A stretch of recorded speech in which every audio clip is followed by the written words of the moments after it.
gentlemen, welcome back to the Bankrupt Hitler YouTube channel. I'm Bryce, and this is Women's Soccer World, episode 34. Basically, in this episode, the United States have graced us again this week with two more friendlies in the summer series to end off their play for the month of June, all of which were very exciting games. I talked about the Portugal game in my last video, so links down in the description below. Feel free to check that out and what my thoughts were on that game. But two friendlies happened this week, the first of which was against Jamaica. We'll talk about that one first. So the game was largely one-sided for the U.S., ending in a 4-0 victory. Goals came from Carly Lloyd right away in the 24th second, so first minute. Converted off of a cross from Lindsey Horan. Lindsey Horan was on the right wing, crossed in with her left foot, and Carly Lloyd slotted it home. The second goal came in the 7th minute off of a Lindsey Horan penalty. The penalty was won by Christen Press just slightly inside of the left-hand side of the box. Then the third goal came from the honorable Midge Purse off of a long ball from Christen Press. Christen Press tossed the ball in from the left wing to Midge Purse's right wing, and Midge Purse slotted that home for the third goal in just under a half hour for the U.S. Then the last goal came in stoppage time, the 91st minute. The one and only Alex Morgan Carrasco receives a pass from Sam Ewis inside the box and heads it home, completing all 4 goals for the U.S. and completing largely a very dominant performance, you could say. Who all started in this one? Starting in goal was Adriana Franch, which we haven't seen start in goal for the U.S. in a really long time, so I was really excited for her. I thought she played well. In right back, we have Emily Sonnett. Central defense, we have Abby Dahlkemper and Tierna Davidson. In the left back role, Crystal Dunn. Playing in central midfield, we have Rose Lavelle, Lindsey Horan playing in the 6th spot, the center defensive mid spot, in place of Julie Ertz. Then in the left central midfield position, we had Catarina Macario. Moving up to our forward line, we had Midge Purse, Carly Lloyd, and then Christen Press. The subs that were made that night included, Vladko made all 6 of them, included Sophia Smith, Sam Ewis, Christy Mewis, Lynn Williams, Alex Morgan Carrasco, and Andy Sullivan. So some really interesting stats for this one. Again, I would say that the U.S. largely dominated this game, being that they scored 4 goals and had a clean sheet. But not only that, they completed 85% of their passes. They held onto the ball 73% of the time, which is insane, and I hesitate to say typical for the U.S. because it's insane to think that they hold the ball nearly 3/4 of the time in just about every game they play, which is mind-blowing. They had 19 shots in the game, and 9 of which were on goal, which was really interesting because in the game against Portugal, they actually had more chances. They had 26 shots and 10 shots on goal against Portugal. And in this game, they had fewer chances, but they had more goals. So I think they did a lot more with the ball in this game than they did previously against Portugal. So I'm glad that they picked up their efficiency a little bit. In the game against Portugal, I thought their front line was a little bit lacking, which everybody's got an off day, and the best teams still find a way to win, even when they're not clicking on all cylinders. So I just thought that was a very interesting stat overall. But they did way more with the ball this game, and they reaped the benefits and essentially dominated. What were my overall thoughts of this game? This game was a lot less interesting because the U.S. dominated so much. All I can say is they dominated, and that's really all there is to it.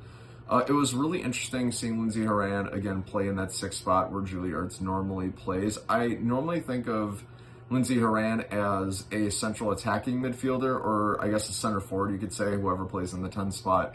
And seeing her play in a central defensive midfield role, I thought she would really struggle with. I didn't think she'd be very effective in, because by and large, I don't really think of Lindsey Horan as a defender, but I thought she did pretty well. She still managed to get possession, hold on to possession, and make really smart plays. Was she as defensively apt as Julie Ertz? Absolutely not, but she still, I thought, held her own and did a really good job. So really interesting seeing her playing in that spot. And then also, one thing I've started to notice a lot with the U.S., especially within this year and since Vladko started coaching, is they like to do this thing on corners where they'll do their typical deliveries, which is just a corner right into the penalty area. But they've also liked to do this combination with normally Megan Rapinoe and Crystal Dunn, where Crystal Dunn will come up for a short corner and then cross it from a short corner, which I have a lot of thoughts on that. It's strange because it's not really in the U.S.'s DNA. The U.S. has really thrived, at least in my experience, on just doing straight corners into the box and letting their magnificent headers, the likes of Sam Ewis, Julie Ertz, and Lindsey Horan, get their head to the ball and score.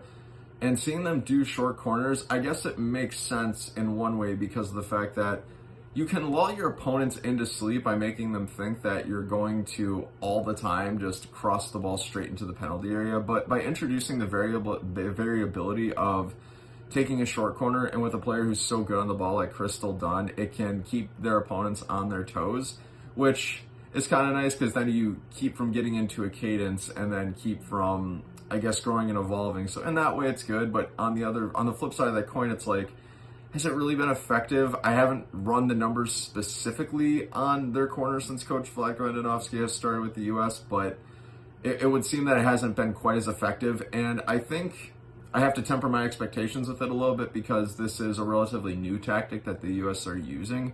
And all good things take practice and they take time. So maybe I should be a little bit more patient in that. But I would say so far it hasn't been too effective. But I'm sure there's some tactical reasoning that he has behind that. I just don't know what that is. So something to keep in mind as we keep moving forward. So, ladies and gentlemen, now I ask you, what did you think of the U.S. Women's National Team friendly against Jamaica? Whatever you think, feel free to jump down in the comments below and let me know your thoughts.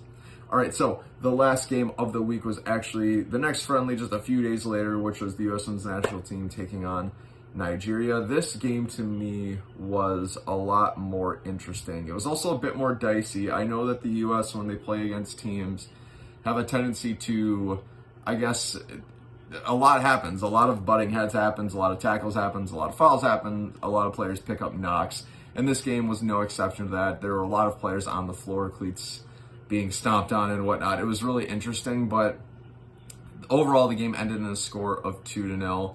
The 2 goals came from the Honorable Christen Press, which came in extra time or added time in the 47th minute just before the half ensued.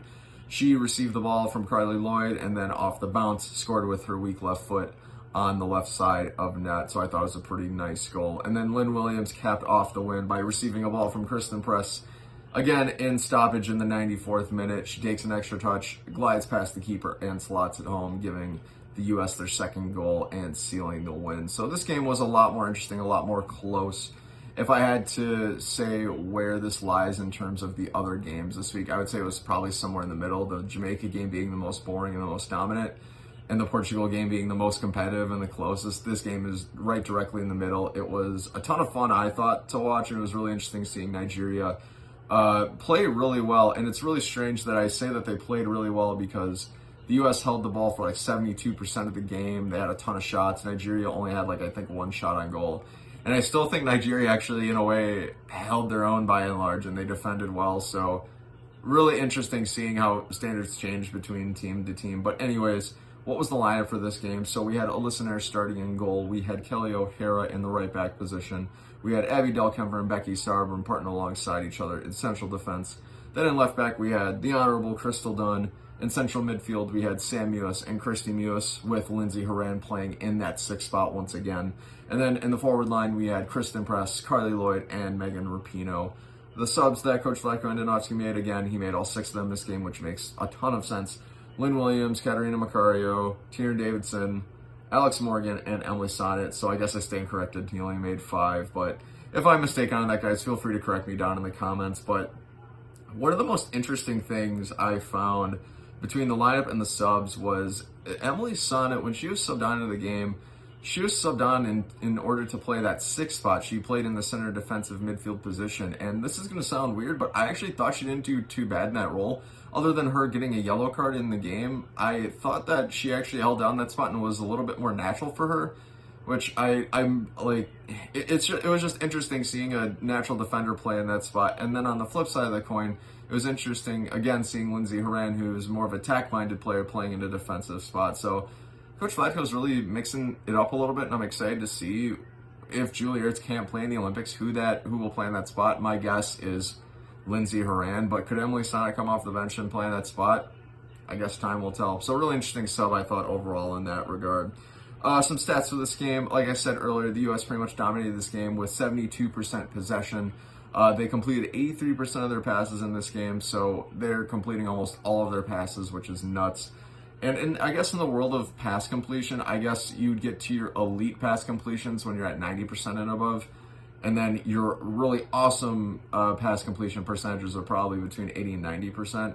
Then again, I really have no metric to compare that against to, so take that for what it's worth. That's just how I see it. The U.S. actually had the fewest amount of shots and shots on goal in this game. They had 14 shots, with 6 of them being on goal. Again, they took advantage of their chances this game and managed to get 2 goals. But I thought it was interesting that, again, they had fewer chances, but they made the most of them. And one thing I really thought was the U.S. in all 3 of these games for the summer series, they seemed a lot more patient and methodical in their buildup. It was very rare to see them just quickly hoof the ball upfield and get a goal right away. A lot of it was slowly playing up over time, and that actually might explain why they had so much possession and why they complete so many of their passes, is because of the fact that they're a lot more patient than they were to start off the year. I remember at the starting off the year of 2021, they would throw in a lot of long balls, and it wouldn't always land quite right, and they would take really risky passes. Now it's really high percentage passes, slowly methodically building upfield. I mean, granted, there are exceptions to this rule, like Christen Press's balls. 2 of the assists she had were from long balls from across field, which, if it works by all means, but I would say that those would be the exception, not the rule in this case. So what are some other overall thoughts I had for this week in general? I'll just go with the entire week. The U.S. kept clean sheets all week. They only held opponents to 2 shots on goal all week. I think they had 1 against Portugal and they had 1 against Nigeria. Which, wow, it's unbelievable, the fact that they just hold opponents to not only almost never having the ball, but never even really getting a shot off. And just, they never, this week, they never let their opponents have more than 35% possession. The team that had that possession percentage was Portugal. And it seems to be pretty par for the course for them this year. They rarely let their opponents get a chance at goal. They have outscored their opponents now by a lot. It's got to be 70-4, I think it is, if my math isn't off. So, which it very well could be since the last time I checked it. But really interesting that the U.S. defensively has just utterly dominated it. It's very eye-opening to see just how good they are and why their back line is so solidified as well. And I want to say another thing I felt too this week was despite the U.S. having the ball the majority of the time, I think 2 out of the 3 of the games felt a lot closer than what they appeared to be. I'm mainly referring to the Portugal and Nigeria game. When you're a fan watching these games, it's like the U.S. always had the ball, but it's like they never felt like they were dominating in either of those games. Like, it always felt like Nigeria and Portugal put in a shift and hung in there the entire time.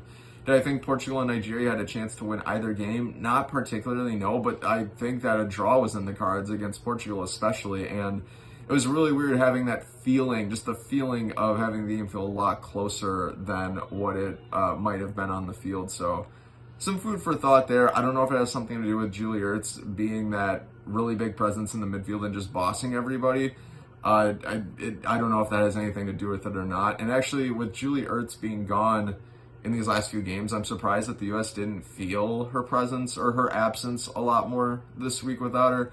Because, I mean, the reality of it is, no matter how you slice it, to me, Julie Ertz is a top 10 player in the world. And anytime you lose a top 10 player in the world, it's going to affect your team, at least in some way. And especially so in Julie Ertz's case, because nobody does what Julie Ertz does. She plays in that central midfield role. She's a stunning header of the ball on set pieces. She wins every midfield battle. She wins most aerial battles, and she has some bone-crunching tackles and clearances in defense. Nobody does those combinations of things like Julie Ertz, and especially for such a team as good as the U.S., she, I think, is the most valuable player of all in the team. So, but then again, like I've said before, and I'll say it again, great teams cope with great loss, and the U.S. have continued to do that throughout this week, even with Julie Ertz gone, so good on them for that. Another thing I noticed that Christen Press continues to dominate. She won Woman of the Match all 3 matches this week, and I would say rightfully so. She scored 2 goals, had 3 assists, meaning that she was involved in 5 of the 7 U.S. goals this week, and that is no small feat whatsoever. That is a lot of goal involvement. If my math is right, that's about 86% of goals Christen Press was involved in, and you could make an argument that she won the PK for Lindsey Horan in the game against Jamaica, so that could be another check mark in that regard. But one thing I actually want to clarify too while I'm on that subject, I looked this up before I started the podcast because I actually did not know the answer to this myself. If a player wins a penalty, so in this case, Christen Press won the penalty for the U.S. against Jamaica, and Lindsey Horan scored it. Christen Press isn't credited with the assist in that regard. I don't know if any of you knew that or if I should have known that as a footballing fan, but I guess it's never crossed my mind before, so in case any of you didn't know that, I just wanted to bring it up here just in case it helps. So I hope that helps, ladies and gentlemen. Alright, so another point that I noticed, and I think this will be my last point for the week, the front line I think struggled a little bit with the U.S., especially in the game against Portugal. It would seem that the U.S. had like a couple of sitting opportunities in front of goal, and they shot wide. They didn't make the most of their chances. It felt like they were a slight bit wasteful in the front line, at least for 2 out of the 3 games, that being the Portugal and the Nigeria game. It's like they weren't really quite clicking on all cylinders all the time. And like I said a little bit earlier on this episode, it's like I can't expect perfection every time, and great teams can cope with not performing as well. The best teams in the world still find a way to win despite their struggles. But when I was writing this point down in my notes for the episode, I still think that they struggled, but it's really hard for me to say that because of the fact that they scored 7 goals in 3 games. Like, that's, by and large, when you're looking at it from a normal standpoint, that's pretty great. When you're scoring 2 1/3 goals per game, like that usually isn't the sign of a struggling forward line. But in this case, I have to say it seemed that the forward line struggled at least a little bit in 2 out of 3 of these games. And I don't know if it was for the reasons that club play is going on right now, and they've got to go from club play to international, back to club play, back to international, and that wears on players after a while, because we did just come off of a year where they didn't have to play nearly as much. So it can be the mental toughness that goes into that is unprecedented too. So maybe I'm being a little bit harsh in that area, but that's just what I've pretty much observed throughout the week as well. So, ladies and gentlemen, now with the summer series being up and over, what did you make of all the games? Did you enjoy them? Did any of you get to go to the games? Whatever you think, feel free to jump down in the comments below and let me know your thoughts. All right, so the last thing I'm going to leave you all with for this episode of Women's Soccer World is the next game that we get to look forward to for the United States Women's National Team is going to take place on July 1st and July 5th, just 2 short weeks away. The United States is going to be taking on Mexico to send them off to the Olympics, because those are going to be the last 2 games before Olympic competition starts, if I'm not mistaken, which means we're getting ever and ever closer to the Olympic roster being announced, which I'm excited to look at it. I know we've been talking about it as a fandom for quite a while now, so I know you guys are excited as well. I can't wait to hear what your reactions are to the lineup and what your thoughts are on those games as we get closer. So, ladies and gentlemen, that is going to do it from me for this episode of Women's Soccer World. Don't forget to like, comment, and subscribe for more great content. Ladies and gentlemen, this has been the Bankrupt Hippo YouTube channel. I've been Bryce. This has been another episode of Women's Soccer World. Until next time, have a great day.